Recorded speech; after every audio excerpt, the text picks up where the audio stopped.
brings us to Scope, the next song. This is a really fun one. Super dark, super heavy, very monochrome 2.0 like, so let's get into it. I didn't do a crazy amount of the vocal cadences or the lyrics for this one. The story behind the song, basically the demo had been sitting in our Google Drive for a while. We had a sleepover at Jude's house one night and we didn't really practice music. We were just hanging out, breakfast happens, we sat down. I'm on like 3 hours of sleep. We didn't go to bed till like 3 a.m. And so when Armand sits down, he's like, "You ready to write lyrics?" I was not.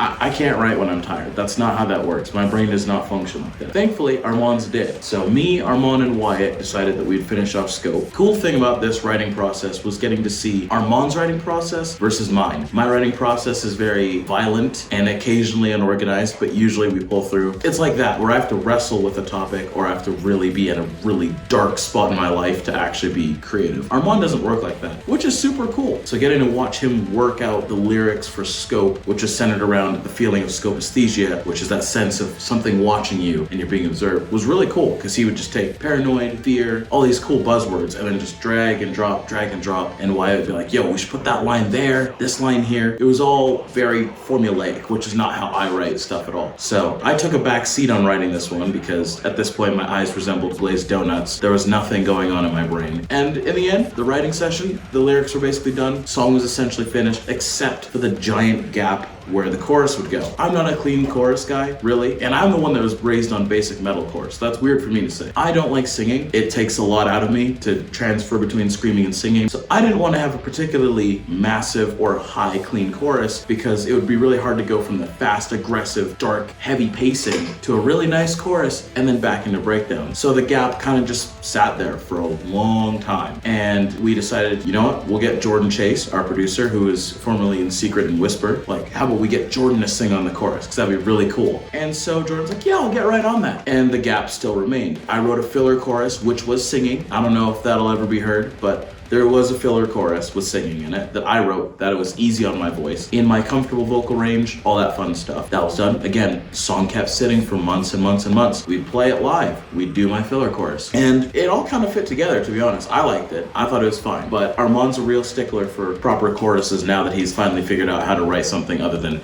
dun dun dun dun dun dun dun dun dun dun dun dun. And so we're like, "Jordan, when are you gonna get back to us on this?" He's like, "I'll do that right after you guys get back from your little tour." And so we waited and we came back to nothing again. And then it was in the Google Drive. And he's like, "Here you go, boys. It's done. I finished it. Let me know what you think." And I was at home. I was eating dinner. I clicked on the Dropbox link and I started playing it and I was like, "Oh, this is good. This is really good." I love the chorus. I love the melody. I love the lyrics. It's very, that paranoia, I'm not alone sort of thing. He reused some of my lyrics, which I thought was really cool. Great chorus. So I loved it. And then I instantly decided that I wasn't going to like it because it's a little high for my comfortable singing voice. But we'll cross that bridge when we get to it. So really fun chorus. Cool to have Jordan sing on the track. Really liked it. Fun fact, I had been saying, "Hey, I need inspiration for songs because I can't keep coming up with all the ideas myself." So Zach decided to come up with this document of just like song ideas. And on it, there was this idea called Scopeasthesia. Now, Scopeasthesia is basically just feeling paranoid that someone is watching you all the fucking time. Very closely linked to schizophrenia.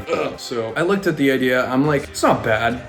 I like to have like one Easter egg song per EP where it's just like super fucking heavy. So I was like, this will be the one. So I chose to try to like flesh it out as best I could, and it came out pretty naturally. Like I tried to base it off of Zenith Passage, and then the one section I had based off of Zenith Passage got cut during pre-pro. But anyways, so I actually helped Zach write lyrics for this song. That was a lot of fun. He has his process, which I don't even know how the fuck that works. I sat him down and I was like, "Hey, I want to help with this," because originally I was going to be doing vocals on this song with him. When we sat down to write it, I told him, "Hey, do you want to use my writing process?" And he was like, "Not really. We just started with my process, which is where you take like the main topic of the song, you find a bunch of words associated to that topic, and you try to like write a story and create sentence and flow from there." And I feel like it turned out pretty well. Let's get into the lyrics next. Lyrically, Scope, again, feels like Monochrome 2.0, where it's a lot of that paranoia feeling, kind of dark, black, you're being watched, scary feelings, that sort of thing. And I liked it. I just found the word Scopeasthesia one day while scrolling aimlessly on Instagram Reels. I was like, that right there, we're writing a song about that. It fits with the jarring, kind of toxic, really fast atmosphere of the song. The song is very choppy, very scary, very heartbeat sort of feeling. And I decided to just copy that really and go with a faster paced delivery, faster paced flow, so that everything would just be like bam, bam, bam, bam, bam, you know? My favorite lines are in the post-chorus part, which goes twitch and quiver, the taste so bitter, repulsive how long it lingers, freeze and shiver till darkness delivers, something that only I remember, which, if I remember correctly, is like 75% Armand and 25% me writing it. But either way, it sounds cool, delivery is sick, production on it's sick. Really excited for you to hear this. It's a great song. It's pissed. That's why I like it, to be honest. That sort of tight,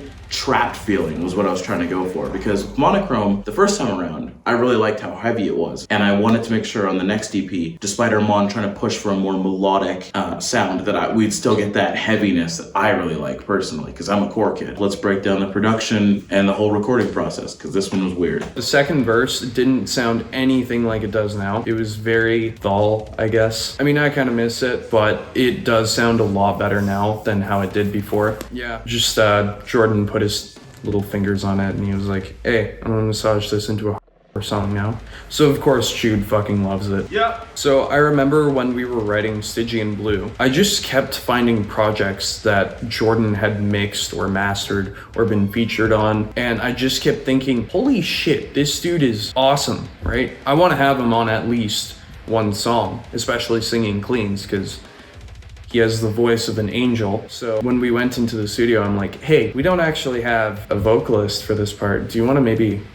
And so of course he was like, yeah, fuck yeah, I'll massage the shit out of it. And he did, and it sounds great. So now he's doing a vocal feature in the chorus, and it sounds beautiful. The production process and recording for this one was a little bit different. Armand really, despite having a lot of input in writing the lyrics and trying to hammer into me the cadence and be like, it chops, you have to do this, you have to hit these notes. Armand wasn't there for vocal tracking basically at all for this whole record. And originally the song had a very choppy, rappy sort of cadence in the first part, because there's a really, really fast technical section that Armand made sure to write lyrics, of course, that were long-winded. And so you have to really emphasize the notes at the proper time, whereas I'm just a metalcore kid, so I'm like, we just go through this part, we hit this note, we hit this note, and that still gives you the same feeling of paranoia and fear. He's like, no, I want it to be on da da da da da da, you know? And we went into the studio and recording it, Jordan, our producer, was like, whoa, why don't we do it like this? Because Armand wrote it that way. He's like, well, let's try to do it this way. It might feel more natural. And it did. So that's the way that it is now. It's changed a little bit from the demo version because he was just like, it's simpler. It's simpler for you because you're breathing. You need to monitor how the breath goes. You have to have breath control to really get that emphasis on the right syllables. So why don't we just take a few of the unnecessary things out and swap it in for something else, which I liked. I liked that we were able to chop up the song and make it